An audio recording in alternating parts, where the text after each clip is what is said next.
Today we're talking about science, and we've just listened to Professor Hippolyte Amadi and how his work, and what I like about his speech is that in his work, he's looking at the human being at the end of his work.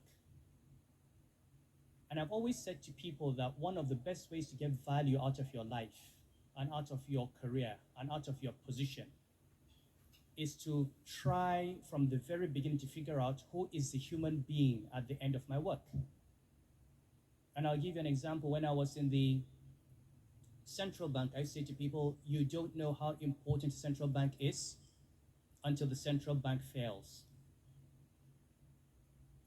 You know, when people talk about bringing down inflation, they look at numbers. Inflation coming down from 20% to 15% or to 9%.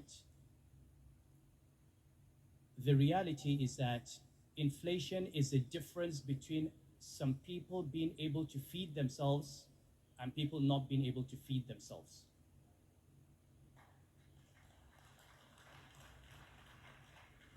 The rate of inflation goes up, economists look at the number. A central banker should think of all the millions of Nigerians who used to afford 3 square meals a day who can no longer afford even 2 square meals a day because of inflation. If you stabilize the exchange rate for economists, it's just a number. Think of all those people who have sent their children to school abroad, who are able to pay for year 1 and find that in the second year they can no longer pay school fees because of huge devaluation. Think of all the people who are able to pay their medical bills and stay alive, cancer treatment, all sorts of medical opportunities are not available in this country, who can no longer afford those opportunities because of a massive devaluation.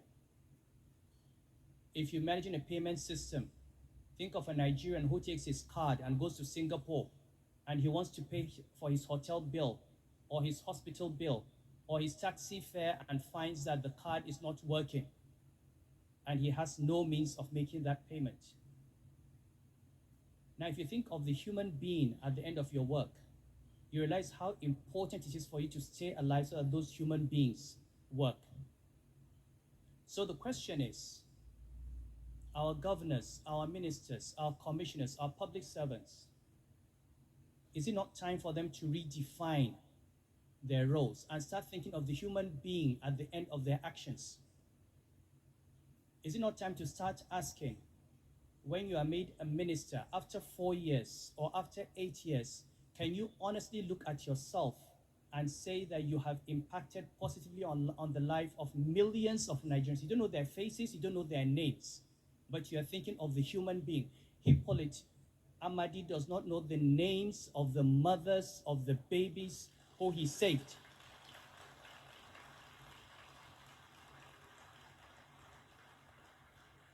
He does not know, but he's telling you that he has an innovation that can bring down this rate, all these 840 babies that are dying daily in Nigeria, bring that number down to near 0. He does not need to know the names of those people to know that his work has value.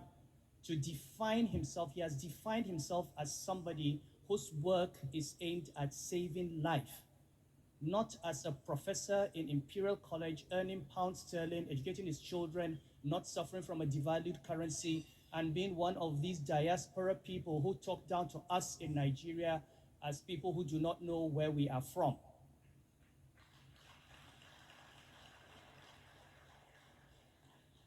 And this is where criticism comes in.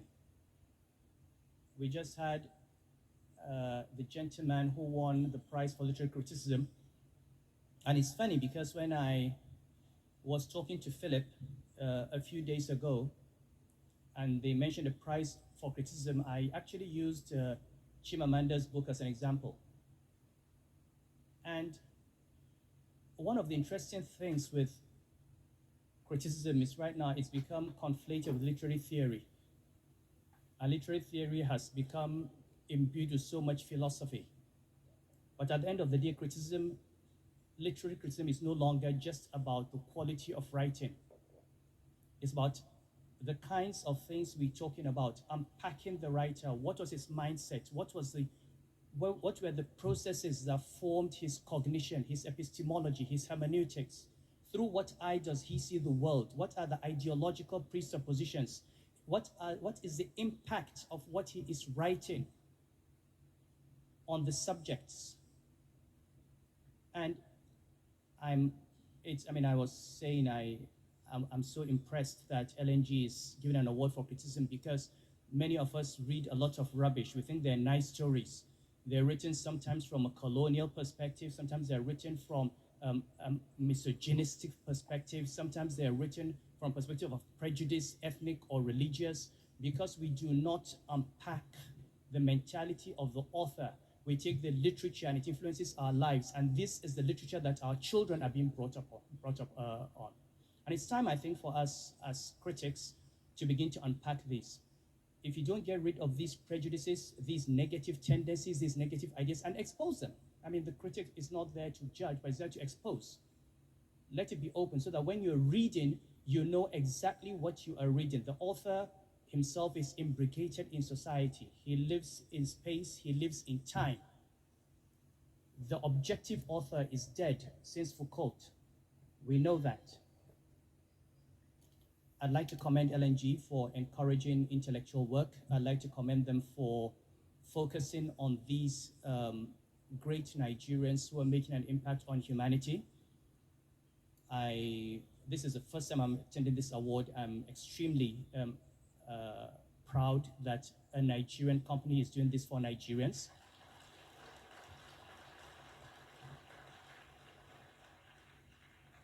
And the theme goes beyond science, the theme goes beyond literature. I think it's time for all of us, for Nigeria to redefine itself. We complain about our image, but how much have we done to contribute to changing that image? When are we going to start celebrating the scientists like Amadi? When are we going to Bath Naji I first met before he became a minister, when he was struggling with geometric power. And this was basically an engineer who had put his mind to try to address a power problem and create a power plant that would provide energy for industrial estates in Aba. And there are many Nigerians like this. So when do they become our face? Because they're not the ones who represent us. And LNG is bringing these faces to light, and I hope more and more Nigerians will bring them to light.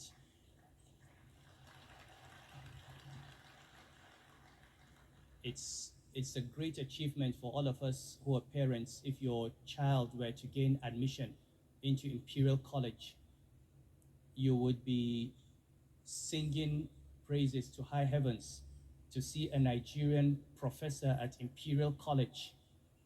Is enough for us to be proud, and to see that this professor has not forgotten his roots, and he's used that position, all the opportunities that are available there, to address the problems in Nigeria. Those are the kind of diaspora Nigerians that we need.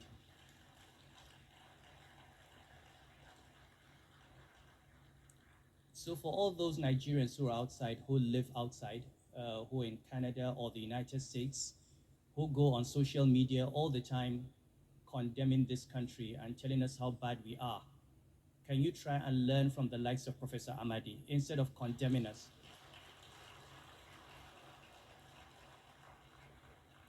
If you're in IT, if you're in science, if you're in literature, can you use that position? If you're a professor of literature, can you use that position as a professor of literature? If you're writing, if you're a journalist, we have Nigerian literature professors who write every day on the social media, and every day they write, our reputation goes down one notch because they have nothing to say about this country that is good.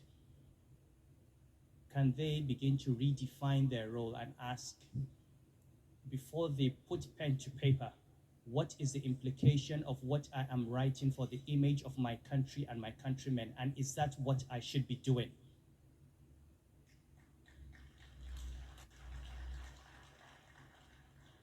this is what redefinition is about all of us, and I like the theme.